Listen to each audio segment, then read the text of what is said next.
ಕರುನಾಡ ಲೋಕ ಗೆಲ್ಲೋದಕ್ಕೆ ಅಮಿತ್ ಶಾ ಹೊಸ ಟಾರ್ಗೆಟ್ ಒಂದನ್ನು ಫಿಕ್ಸ್ ಮಾಡಿಕೊಂಡಿದ್ದಾರೆ. ಮೈತ್ರಿ ನಾಯಕರಿಗೆ ಬಿಗ್ ಟಾಸ್ಕ್ ಅನ್ನು ಕೊಟ್ಟಿದ್ದಾರೆ. ಅಮಿತ್ ಶಾ ರಾಜ್ಯಕ್ಕೆ ಬಂದಂತಹ ಸಂದರ್ಭದಲ್ಲಿ ಅಹಿಂದ ಮತಗಳ ಮೇಲೆ ಬಿಜೆಪಿ ಹೈಕಮಾಂಡ್ ಕಣ್ಣು ಬೀರಿದೆ.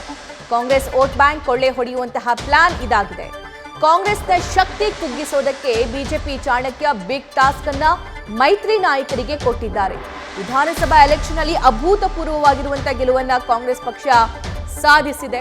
ಸೊ ಕಾಂಗ್ರೆಸ್ ಪಕ್ಷ ವಿಧಾನಸಭಾ ಎಲೆಕ್ಷನ್ ಅಲ್ಲಿ ಯಾವೆಲ್ಲ ಸ್ಟ್ರಾಟಜಿಗಳನ್ನ ಅಥವಾ ಯಾವೆಲ್ಲ ಮತದಾರರನ್ನ ಕನ್ಸಿಡರ್ ಮಾಡ್ತೋ ಅಥವಾ ಕೇಂದ್ರೀಕರಿಸ್ತೋ ಆ ಮತದಾರರ ಮೇಲೆ ಅಮಿತ್ ಶಾ ಅವರು ಕಣ್ಣಿಟ್ಟಿದ್ದಾರೆ. ಸೊ ಹಾಗಾಗಿ ಮೈತ್ರಿ ನಾಯಕರಿಗೆ ಹೊಸ ಟಾಸ್ಕ್ ಅನ್ನ ಕೊಟ್ಟಿದ್ದಾರೆ. ರಾಜ್ಯದಲ್ಲಿರುವಂತಹ ಜೆಡಿಎಸ್ ಮತ್ತು ಬಿಜೆಪಿಯ ಮೈತ್ರಿ ನಾಯಕರು ಇದನ್ನ ಯಾವ ರೀತಿಯಾಗಿ ನಿಭಾಯಿಸ್ತಾರೆ ಅನ್ನೋದು ಕೂಡ ಸಾಕಷ್ಟು ಕುತೂಹಲಕ್ಕೆ ಎಡೆ ಮಾಡಿ ಕೊಡ್ತಾ ಇದೆ. ಹಾಗಾದ್ರೆ ಅಮಿತ್ ಶಾ ಅವರು ಏನೆಲ್ಲ ಟಾಸ್ಕ್ ಕೊಟ್ರು ಅಂತ ನೋಡ್ತಾ ಹೋಗೋಣ. ಸ್ಪೆಷಲಿ ಅವರು ಹೇಳ್ತಾ ಇರೋದು ಅಹಿಂದ ಸಮುದಾಯದ ಮತಗಳನ್ನ ಗಳಿಸೋದಕ್ಕೆ ರಾಜ್ಯ ನಾಯಕರಿಗೆ ಸೂಚನೆಯನ್ನ ಕೊಟ್ಟಿದ್ದಾರೆ. ವಿಧಾನಸಭಾ ಎಲೆಕ್ಷನ್ ಸಂದರ್ಭದಲ್ಲಿ ಕಾಂಗ್ರೆಸ್ ಪಕ್ಷಕ್ಕೆ ದೊಡ್ಡ ಮಟ್ಟದಲ್ಲಿ ಜಯ ತಂದು ಕೊಟ್ಟಿದ್ದು ಅಥವಾ ಅವರ ಕೈ ಹಿಡಿದಿದ್ದು ಈ ಅಹಿಂದ ಮತದಾರರೇ.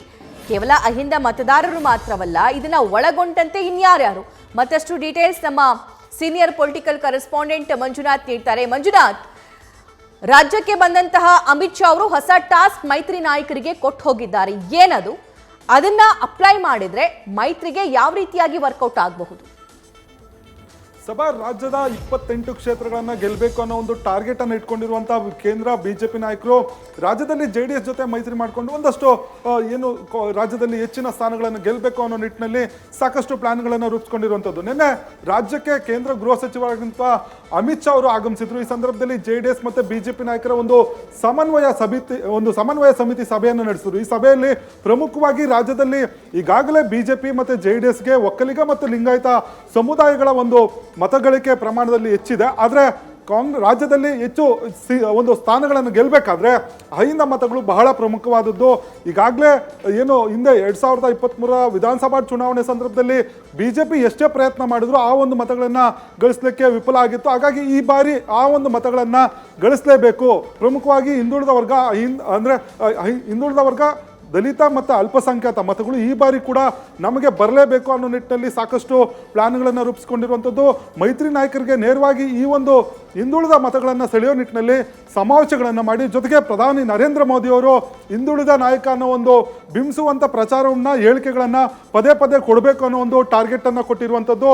ಯಾಕಂದರೆ ರಾಜ್ಯದಲ್ಲಿ ಹೆಚ್ಚು ಸ್ಥಾನವನ್ನು ಗೆಲ್ಲಿಸಬೇಕಾದ್ರೆ ಈ ಒಂದು ಸಮುದಾಯದ ಮತಗಳು ಬಹಳ ಪ್ರಮುಖ. ಯಾಕಂದರೆ ಸಿದ್ದರಾಮಯ್ಯ ಅವರು ಈಗಾಗಲೇ ಅಹಿಂದ ನಾಯಕರಾಗಿ ರಾಜ್ಯದಲ್ಲಿ ಬಿಂಬಿಸ್ಕೊಂಡಿದ್ದಾರೆ. ಕಾಂಗ್ರೆಸ್ಗೆ ಅದೇ ಒಂದು ಶಕ್ತಿಯಿಂದ ಹೆಚ್ಚಿನ ಸ್ಥಾನಗಳನ್ನು ಬರಲಿಕ್ಕೆ ಕಾರಣ ಆಯಿತು. ಹಾಗಾಗಿ ಈ ಮತಗಳನ್ನು ವಿಭಜನೆ ಮಾಡಿದ್ರೆ ಪ್ರಬಲ ಎರಡು ಸಮುದಾಯಗಳ ಜೊತೆಗೆ ತಮಗೆ ಹಿಂದುಳಿದ ಮತ್ತು ಅಲ್ಪಸಂಖ್ಯಾತ ದಲಿತ ಮತಗಳು ಬಂದರೆ ತಮಗೆ 28 ಕ್ಷೇತ್ರಗಳನ್ನು ಗೆಲ್ಲೋದಕ್ಕೆ ಸುಲಭ ಆಗುತ್ತೆ ಅನ್ನೋದು ಅಮಿತ್ ಶಾ ಅವರ ಲೆಕ್ಕಾಚಾರ ಆಗಿರುವಂಥದ್ದು. ಹೀಗಾಗಿ ರಾಜ್ಯ ಜೆಡಿಎಸ್ ಮತ್ತು ಬಿಜೆಪಿ ನಾಯಕರಿಗೆ ಈ ನಿಟ್ಟಿನಲ್ಲಿ ತಾವು ವರ್ಕೌಟನ್ನು ಮಾಡಬೇಕು, ಸಮಾವೇಶಗಳನ್ನು ಮಾಡಬೇಕು, ಹೆಚ್ಚು ಪ್ರಚಾರಗಳನ್ನು ಮಾಡಬೇಕು ಅನ್ನೋ ಒಂದು ಸೂಚನೆಗಳನ್ನು ಈಗಾಗಲೇ ಅಮಿತ್ ಶಾ ಅವರು ನಿನ್ನೆ ನೀಡಿರುವಂಥದ್ದು. ಸಭಾ. Thank you Manjunath. News first ನಿರ್ಭೀತಿಯಿಂದ ನಿಮ್ಮ ಪರವಾಗಿ.